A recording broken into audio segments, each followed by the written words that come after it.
17,70,00,000ಕ್ಕೆ actually audio rights KD audio rights sale ಆಗಿದೆ. ಕನ್ನಡಿಗರಿಗೆ ಮತ್ತು ಕರ್ನಾಟಕಕ್ಕೆ ಅರ್ಪಣೆ ಇದೆ.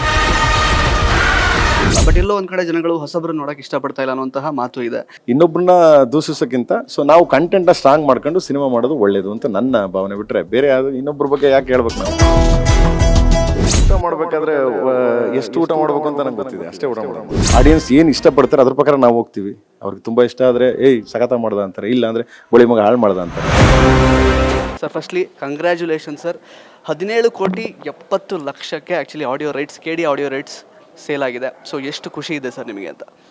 ಒಂದು ಕಡೆ ಖುಷಿ ಅನಿಸುತ್ತೆ. ಕನ್ನಡ ಸಿನಿಮಾ ನಮ್ಮ ಸಿನಿಮಾ, ನಮ್ಮದು ಅಂದರೆ ನಂದಲ್ಲ, ಕನ್ನಡಿಗರು, ಕನ್ನಡ ಸಿನಿಮಾ ಕನ್ನಡಿಗರ ಸಿನಿಮಾ. ಏನು ಥಿಯೇಟ್ರ್ ಇದಾಗ್ತಿದೆ, ಅದು ಪ್ರಾಬ್ಲಮ್ ಆಗ್ತಿದೆ ಅನ್ನೋರ ನಡುವೆ ಇಷ್ಟು ಹೈಯೆಸ್ಟಾಗಿ ಈ ಸಿನಿಮಾ ಒಂದು TV ರೇಟ್ಸು OTT ರೇಟ್ಸ್ಗೆ ಹೋಗೋಷ್ಟು ಆಡಿಯೋ ರೈಟ್ಸ್ನ ತಗೊಂಡು ಆನಂದ್ ಆಡಿದವರು ಇದು ಮಾಡಿದ್ದಾರೆ. ಸೊ ಒಂದು ಹೆಮ್ಮೆ ಅನಿಸುತ್ತೆ, ನಿಜವಾಗ್ಲೂ ಖುಷಿ ಆಗುತ್ತೆ. ಇದಿಷ್ಟೂ ಕನ್ನಡಿಗರಿಗೆ ಮತ್ತು ಕರ್ನಾಟಕಕ್ಕೆ ಅರ್ಪಣೆ ಅದು. ಸರ್ ಅದೇ ಥಿಯೇಟರ್ಸ್ಗೆ ಜನ ಬರ್ತಾ ಇಲ್ಲ ಅನ್ನೋಂತಹ ಮಾತನ್ನು ನೀವು ಹೇಳಿದ್ರಿ. ಅಂದರೆ 100ಕ್ಕಿಂತ ಹೆಚ್ಚು ಸಿನಿಮಾ ರಿಲೀಸ್ ಆಗಿದೆ ಆಲ್ರೆಡಿ ಫಸ್ಟ್ ಹಾಫಲ್ಲಿ 2024. ಬಟ್ ಆದರೆ ಒಳ್ಳೆ ಕಂಟೆಂಟ್ ಸಿನಿಮಾ ಬಂದಿಲ್ವಾ ಅಂತಂದರೆ ಬಂದಿದೆ, ಇಲ್ಲ ಅಂತಲ್ಲ. ಬಟ್ ಎಲ್ಲೋ ಒಂದು ಕಡೆ ಜನಗಳು ಹೊಸಬ್ರು ನೋಡೋಕೆ ಇಷ್ಟಪಡ್ತಾ ಇಲ್ಲ ಅನ್ನೋಂತಹ ಮಾತು ಇದೆ. ಅದರ ನಡುವೆ ಆ್ಯಕ್ಚುಲಿ ನೀವು ಈ ಥರ ಒಂದು ಸೂಪರ್ ಸ್ಟಾರ್ ಸಿನಿಮಾ ಅನೌನ್ಸ್ ಮಾಡಿರುವಂಥದ್ದು ಯಾಕೆ ಇರ್ಬೋದು ಅಂತ ನೀವು ವಿಶ್ಲೇಷಣೆ ಏನಾದ್ರು ಮಾಡಿದ್ದೀರಾ ಸರ್? ಡೆಫಿನೆಟ್ಲಿ ನಿಮಗೆ ಟೈಮ್ ಸಿಕ್ಕಿರಲ್ಲ, ಶೂಟಿಂಗಲ್ಲಿ ಬ್ಯುಸಿ ಇರ್ತೀರ. ಬಟ್ 6 ತಿಂಗಳಲ್ಲಿ 100ಕ್ಕೂ ಹೆಚ್ಚು cinema, but success rate very less, 1% ಏನೋ ಇರ್ಬೋದು ಅಷ್ಟೇ 6 ತಿಂಗಳಲ್ಲಿ. ಯಾಕೆ ಇರ್ಬೋದು ಸರ್? ಇಲ್ಲ, ಕಂಟೆಂಟ್ ಕರೆಕ್ಟಾಗಿದ್ದರೆ ಇಲ್ಲಿ ಸೂಪರ್ ಸ್ಟಾರ್ ಅನ್ನೋದು ಬಿಟ್ಟು ಕತೆ. ಸೂಪರ್ ಸ್ಟಾರ್ ಅನ್ನೋದು ಕತೆ. ಒಬ್ಬ ನಿರ್ಮಾಪಕ, ಫಸ್ಟು ನಿರ್ಮಾಪಕನಿಗೆ ಸಿನಿಮಾ ಮಾಡೋ ಟೇಸ್ಟ್ ಇರಬೇಕು. ಒಂದು ಒಳ್ಳೆ ಸಿನಿಮಾ ಮಾಡಬೇಕು ಅಂತ ಅವ್ರಿಗೆ ಯಾವಾಗ ನಿರ್ಮಾಪಕನ ಒಂದು ಟೇಸ್ಟ್ ಇರುತ್ತೆ, ಅದಕ್ಕೆ ಸಾಥ್ ಕೊಡೋನೊಬ್ಬ ಡೈರೆಕ್ಟ್ರು, ಒಂದು ಕಂಟೆಂಟು, ಒಳ್ಳೆ ಕಂಟೆಂಟು, ಒಂದು ಕತೆ. ಮೂರನೇದು ಅದಾದಮೇಲೆ ಕಲಾವಿದರು, ಸ್ಟಾರು, ಅದೆಲ್ಲ ಬರೋದು third. Okay, so first content strong ಆಗಿದ್ದರೆ ಅದೇ ಸಿನಿಮಾಗಳು. ಹೊಸಬರು ಅಳುಬರು ಅಂತ ಏನಿಲ್ಲ, ಎಲ್ಲ ಹೊಸಬ್ರೆ. ಈಗ ನಾನು KD ಮಾಡಿರೋದು ನಾನು ಹೊಸಬನೇ, ಯಾಕೆಂದರೆ ಪ್ರತಿ ಸಿನಿಮಾ ನಮ್ಗೆ ಹೊಸ್ತೇನೆ. ಸೊ ಅದರಿಂದ ಕಂಟೆಂಟ್ ಯಾವಾಗ ಸ್ಟ್ರಾಂಗ್ ಆಗಿರುತ್ತೆ, ಅದು ಯಾವಾಗ ಜನ ಅಕ್ಸೆಪ್ಟ್ ಮಾಡ್ತಾರೆ, ಅದು ದೊಡ್ಡ ಸಿನಿಮಾ ಆಗುತ್ತೆ. ನಾವು 200 ಕೋಟಿ ಮಾಡ್ಬೋದು, 300 ಕೋಟಿ ಮಾಡ್ಬೋದು, 500 ಕೋಟಿ ಮಾಡ್ಬೋದು, ಅದೆಲ್ಲ ಸೆಕೆಂಡ್ರಿ. ಅದು ದೊಡ್ಡ ಸಿನಿಮಾ ನೋಡಿದಾಗ ಈ ಥರ ಸಿನಿಮಾ ಹಿಟ್ ಆಯಿತು ಅನ್ನೋದು only because of content. And then ಜನ ಅದನ್ನು ಪ್ರೀತಿಯಿಂದ ಅಕ್ಸೆಪ್ಟ್ ಮಾಡ್ಕೋಬೇಕು. ಅದನ್ನು ನಾವು ಇನ್ನೊಬ್ಬರನ್ನ ದೂಷಿಸೋಕ್ಕಿಂತ ನಾವು ಕಂಟೆಂಟ್ನ ಸ್ಟ್ರಾಂಗ್ ಮಾಡ್ಕೊಂಡು ಸಿನಿಮಾ ಮಾಡೋದು ಒಳ್ಳೆಯದು ಅಂತ ನನ್ನ ಭಾವನೆ. ಬಿಟ್ಟರೆ ಬೇರೆ ಯಾವುದು ಇನ್ನೊಬ್ಬರ ಬಗ್ಗೆ ಯಾಕೆ ಹೇಳ್ಬೇಕು ನಾವು?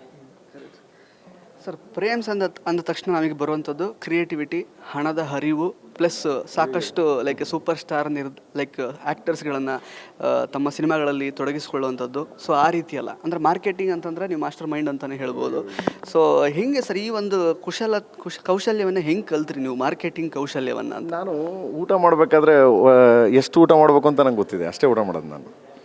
ಅದಕ್ಕಿಂತ ಜಾಸ್ತಿ ಊಟ ಮಾಡೋದಷ್ಟು ವಾಮಿಟ್ ಆಗ್ಬಿಡ್ತದೆ, ಇಲ್ಲಾಂದರೆ ಕಾಯಿಲೆಗೆ ಹೋಗ್ಬಿಡ್ತೀವಿ. ಹಾಗೆ ನನ್ನ ಸಿನಿಮಾ ಮಾಡ್ಬೇಕಾದ್ರೆ ನಾನೊಂದು ಪರ್ಟಿಕ್ಯುಲರ್ ಈ ಥರ ಸಿನಿಮಾ ಮಾಡ್ತಾಯಿದ್ದೀನಿ ಅಂದಾಗ ಪರ್ಟಿಕ್ಯುಲರ್ ಅಷ್ಟು ಮಾತ್ರ ನಾನು ಯೋಚನೆ ಮಾಡ್ತೀನಿ. ಇದನ್ನು ಇಷ್ಟು ಇನ್ವೆಸ್ಟ್ಮೆಂಟ್ ಮಾಡಿದ್ರೆ ಇಷ್ಟು ದೊಡ್ಡ ನಿರ್ಮಾಪಕನಿಗೆ ರಿಟರ್ನ್ ಬರುತ್ತಾ, ಬರಬೇಕು, ಅದಕ್ಕೆ ಫೈಟ್ ಮಾಡ್ತಿರ್ತೀನಿ ನಾನು. ಬೇರೆ ಯಾವ ಉದ್ದೇಶಕ್ಕೂ ಫೈಟ್ ಮಾಡಲ್ಲ. ಒಬ್ಬ ನಿರ್ಮಾಪಕನಿಗೆ ಸೊ ಇಷ್ಟು 100 ರೂಪಾಯಿ ಹಾಕಿದ್ದಾನೆ ಅವನಂದರೆ ಅವನಿಗೆ 100 ರೂಪಾಯಿ ದುಡ್ಡು ಬರಬೇಕು. ಸೊ ಹಂಗಿದ್ರೆ ಮಾತ್ರ ನಾನು ಅದನ್ನು ಖರ್ಚು ಮಾಡ್ತೀನಿ, ಬಿಟ್ಟರೆ ಇಲ್ಲಾಂದರೆ ನಾನು ಮಾಡಲ್ಲ. ಸೊ ನನ್ನ ಮೊದಲಿಂದನೂ ಅದೇನೆ. ಯಾಕೆ ಪ್ರೇಮ್ ಅಂತ ಹಂಗಂತಾರೆ ಅಂದರೆ ಬಿಕಾಸ್ ಆಫ್ ನಾನು ಕರಿಯರ್ ಸಿನಿಮಾಯಿಂದನೂ ಪಿಕ್ಚರ್ ಇಲ್ಲಿವರೆಗೂ ನಾನೇ ರಿಲೀಸ್ ಮಾಡಿಸಿದ್ದೀನಿ, ನಾನೇ ಬಿಸ್ನೆಸ್ ಮಾಡಿದ್ದೀನಿ, ಪ್ರತಿ ಸಿನಿಮಾನು ನಾನೇ ಹೊಡೆದಾಡಿದ್ದೀನಿ. ಇದರಲ್ಲಿ KVN productions is strong, Supreeth ಅವರು ಇದ್ದಾರೆ, ಸೊ ಸ್ಟ್ರಾಂಗ್ ಆಗಿದ್ದಾರೆ. ಸೊ ಅದು ನನ್ನ ಬೆನ್ನೆಲುಬಾಗಿ ನಿಂತಿದ್ದಾರೆ. ಸೊ ಅವ್ರಿಗೆ ನಾನೊಂದು ಸ್ವಲ್ಪ ಸಪೋರ್ಟ್ ಮಾಡಿದಾಗ ಏನಾಗುತ್ತೆ, ಇನ್ನು ಮಾರ್ಕೆಟ್ ದೊಡ್ಡದು ಮಾಡ್ಬೋದು. ಸೊ ಸಿಂಪಲ್ ನಮ್ಮ ಹಳತೆ ಅಂದರೆ ಏನೋ ಹಿರಿಯರು ಹೇಳ್ತಾರಲ್ಲ, ಹಾಸಿಗೆ ಇದ್ದಷ್ಟು ಕಾಲು ಚಾಚೋ ಅಂತ. ವ್ಯಾಲ್ಯೂಸ್ ಎಷ್ಟಿದೆ ಕನ್ನಡ ಅನ್ನೋದಕ್ಕಿಂತ ಹೆಚ್ಚಾಗಿ ಭಾರತ ಚಿತ್ರರಂಗದಲ್ಲಿ ನಮ್ಮ ಸಿನಿಮಾಗಳನ್ನ ಎಲ್ಲೆಲ್ಲಿ ತಲುಪಿಸ್ಬೋದು ಇದನ್ನು. ಸೊ ಮಾರ್ಕೆಟ್ ಯಾವ ರೀತಿಗೆ ಅದನ್ನು ವೈಡ್ ಮಾಡ್ಬೋದು. ಈಗ ಮಾಡಿದ್ದಾರೆ, ಎಲ್ಲರೂ ಹೇಳ್ತಾರೆ KGF, ಕಾಂತಾರ ಅಂತ. ಇಲ್ಲ, ಅದಕ್ಕೆ ಮುಂಚೆ ಮಾಡಿದ್ದಾರೆ, ಎಂತೆಂಥ ಸಿನಿಮಾಗಳು ಮಾಡಿದ್ದಾರೆ, ಎಲ್ಲರೂ ಮಾಡಿದ್ದಾರೆ. ಬಟ್ KGF ಬಂದ್ಬಿಟ್ಟು ದುಡ್ಡು ಮಾರ್ಕೆಟಿಂಗ್ ಜಾಸ್ತಿ ಮಾಡ್ತು, ಕಾಂತಾರ ಮಾರ್ಕೆಟಿಂಗ್ ಜಾಸ್ತಿ ಮಾಡ್ತು. ಹಂಗೆ ಪ್ರತಿಯೊಬ್ಬರು ಹೆಜ್ಜೆ ಇಟ್ಕೊಂಡು ಈ KD ಬತ್ತಿಯಾನೆ. ಸೊ KD ಹೋಗ್ಬೋದು. ಸೊ ಅವರವರ ಇದು ಆಡಿಯನ್ಸ್ ಪಲ್ಸ್ ಪ್ರಕಾರ ಆಡಿಯನ್ಸ್ ಏನು ಇಷ್ಟಪಡ್ತಾರೆ ಅದ್ರ ಪ್ರಕಾರ ನಾವು ಹೋಗ್ತೀವಿ. ಅವ್ರಿಗೆ ತುಂಬ ಇಷ್ಟ ಆದರೆ ಸಖತ ಮಾಡ್ದ ಅಂತಾರೆ, ಇಲ್ಲ ಅಂದರೆ ಬಳಿ ಮಗ ಹಾಳು ಮಾಡ್ದ ಅಂತಾರೆ. ಸೊ ಪ್ರತಿನಿತ್ಯ ವರ್ಕ್ ಜಾಬ್